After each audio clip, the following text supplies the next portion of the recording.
Hello everyone, Coping Skills here, back with another Pentatonix reaction. How are all the pentaholics out there? Hope you're well. I pretty recently had a crash course on just about everything Pentatonix. I had only done 2 reactions to Pentatonix songs, and then I did 12 Days of Christmas. Not just a song, but 12 songs of Christmas, all Pentatonix, 12 days in a row, leading up to Christmas. It was a lot of fun, but now I've done 14 Pentatonix reactions, so I'm pretty well versed in a lot of things Pentatonix. I definitely don't know everything. I'll get some things wrong, but today, Sound of Silence. I'm excited about this one because I did a reaction to Disturbed doing a cover of Sound of Silence. I'll link that video here. And man, it blew me away. Some tough competition. I'm not expecting all the same things out of it because as awesome as Pentatonix is, they don't have that kind of rock voice that David from Disturbed has. So if you haven't seen that one, please check it out. But I'm excited to see what Pentatonix does with it, for sure. And, you know, I can't help but compare the 2 covers because I have recently seen an amazing cover of Sound of Silence. So, yeah, it's an original Simon and Garfunkel tune that I'm very well aware of the original. And, yeah, I'm excited to see where they take it. If you're new to the channel, I'm a licensed mental health counselor in Florida. Started doing reaction videos to raise mental health awareness, try to give some mental health insight when I see it fit, and hopefully it helps somebody out there. But without further ado, Pentatonix, Sound of Silence.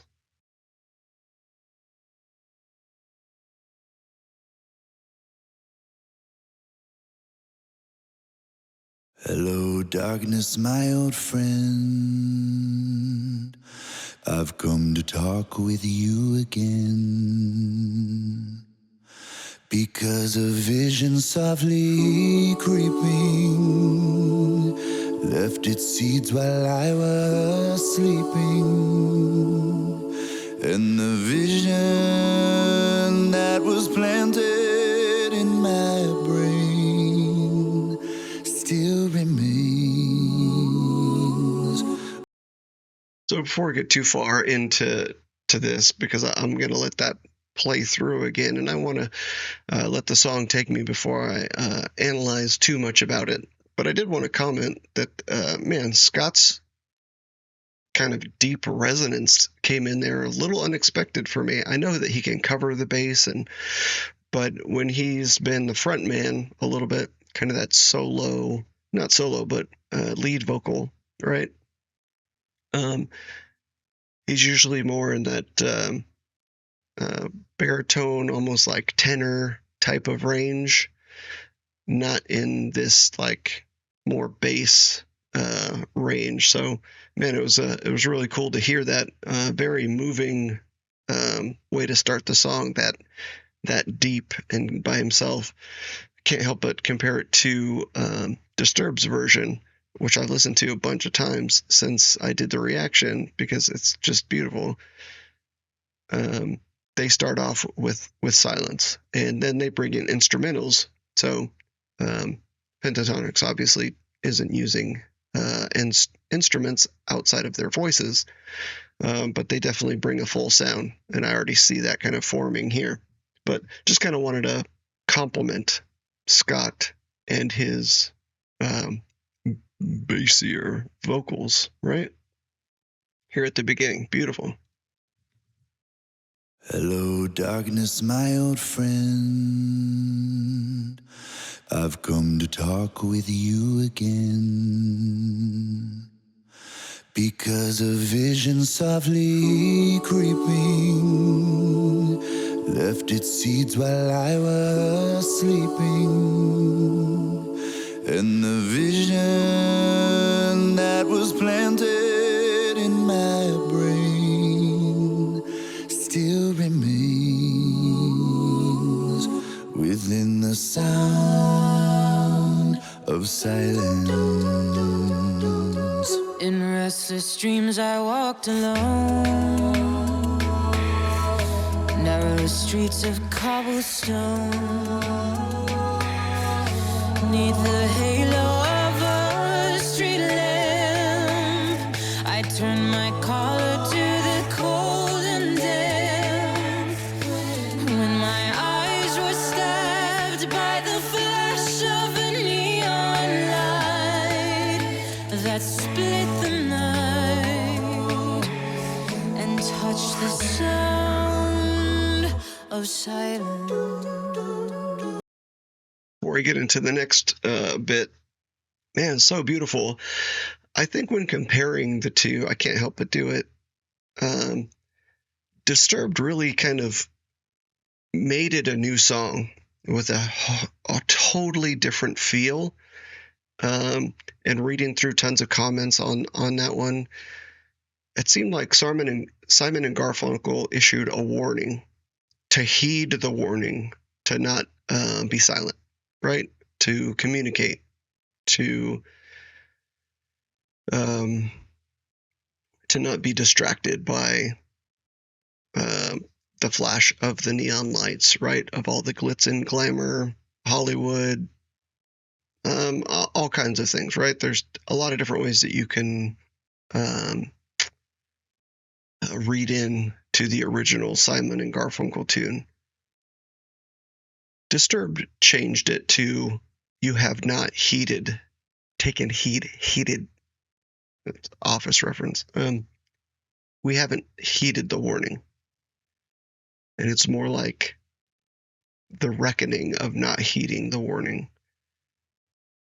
So far, this one really does a better job of kind of staying true to the Simon and Garfunkel feel of the song and its originality, and kind of that same theme of the warning of not being silent and not being distracted and being better communicators. So it's beautiful. Man, Mitch's voice there was just so pure, as usual, but man, just a lovely verse from Mitch there. And the way that Scott ended his, man, it was so beautiful, the vibrato there. And then I really like Kevin and how he brought in that kind of almost like hi-hat, like that kind of it's great percussion in there. And I did notice also Matt and the bass line was really resonating. And then Kirsten, she like changed keys in one part. We'll go back and you'll hear it. She was kind of driving a key change, and man, it was really tastefully done. I really like that. Yeah, I'm gonna go back and listen to Mitch's verse again here. In restless dreams I walked alone, narrow streets of cobblestone, neath the halo of a street lamp. I turned my collar to the cold and damp, when my eyes were stabbed. Right there. It was really pretty. I really like that. I'm not sure if it actually changed the key, but it was a really good way to kind of break up kind of what you expect from the verse. To the cold and damp, when my eyes were stabbed by the flash of a neon light that split the night and touched the sound of silence. And in the naked light I saw 10,000 people, maybe more. People talking without speaking, people hearing without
want to listen to all that again. Man, through all those 12 songs of Christmas that I did, not really since I did that first one to Hallelujah have I really felt Kirsten's presence very much. She adds so much to the ambiance, to the background with that kind of soprano feel.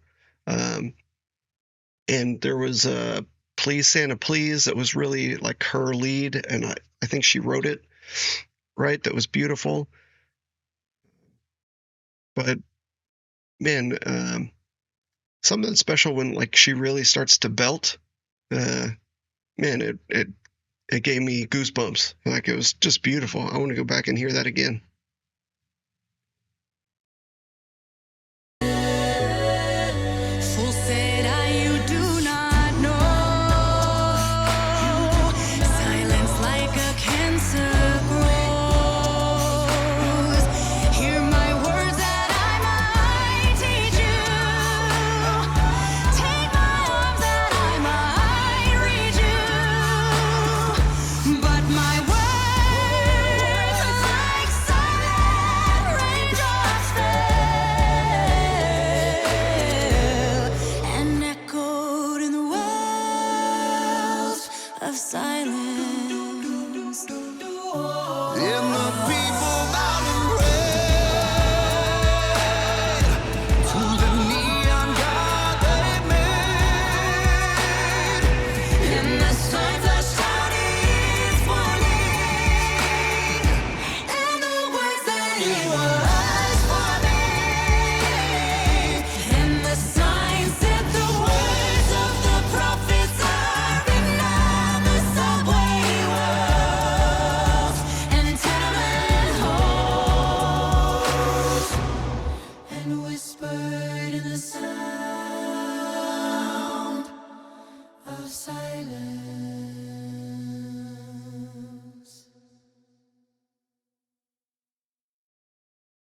Wow, that was really beautiful. I didn't get a chance to really comment on Matt's vocals either. Man, they were so good. He came up out of that bass range, but then went back down into the bass range. Man, just flawless. It's a song that has been around for a long time, and a lot of covers done for this one.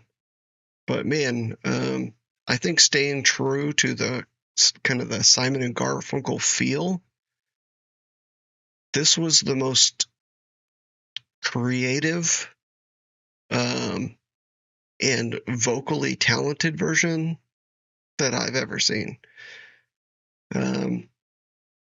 It's definitely up there with the Disturbed version. There's a special place in my heart for that Disturbed version, though, just because of the rock and the music video that went along with it told its own story. Man, it was so beautiful. And I think it just changed the whole dynamic or the kind of the whole meaning and phrasing of the song because of how powerful David's voice in that one is. But this one is just, I mean, you kind of, if you pair them up, like this is the best version of the warning of the essence of the song, to keep speaking, to not be silent, to not be distracted by